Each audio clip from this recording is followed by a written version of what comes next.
Azan Romer, saksi Prayogi, saksi Daden, saksi Cuk Putranto, yang dalam persidangan menerangkan bahwa saudara Ferdi Sambo sebelum ke rumah Duren 3 nomor 46 mempunyai niat untuk main bulu tangkis di Depok. K. Tuduhan kekerasan seksual dan pemerkosaan terhadap korban Nofriansyah tidak didukung dengan alat bukti ilmiah seperti alat bukti surat visum et repertum sebagaimana pendapat Profesor Muhammad Mustafa. Pokoknya memberikan pendapatnya bahwa untuk membuktikan pemerkosaan harus ada bukti ilmiah, yaitu pemeriksaan forensik seperti jejak DNA.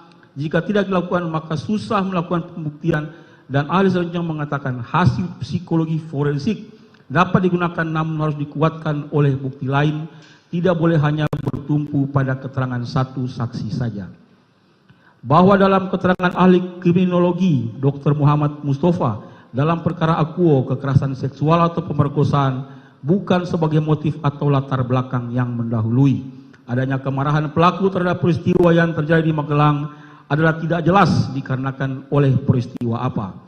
Hal tersebut dikuatkan dengan adanya hasil pemeriksaan poligraf menerangkan bahwa jawaban terdakwa Putri Chandrawati yang mengatakan ia tidak berselingkuh dengan korban Nofriansyah adalah berbohong dengan hasil pemeriksaan minus 25.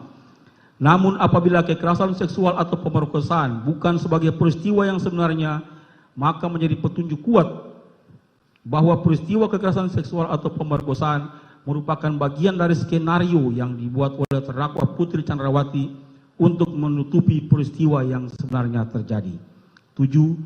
Bahwa sesuai fakta persidangan berdasarkan kesesuaian keterangan antara saksi Richard, saksi Kuat, saksi Riki, dan terdakwa Putri, bahwa pada saat kejadian dan terdakwa Putri merasa khawatir terhadap korban Nofriansyah yang mempunyai senjata api, sedangkan di rumah Magelang hanya ada 2 orang ART, yaitu saksi Kuat dan saksi Susi saja, sehingga menyebabkan terdakwa Putri kemudian memutuskan untuk menghubungi saksi Riki, namun ternyata tidak diangkat oleh saksi Riki, sehingga kemudian terdakwa Putri menghubungi saksi Richard yang sedang berada di alun-alun Masjid Kota Magelang bersama dengan saksi Riki dan meminta mereka agar segera kembali ke rumah.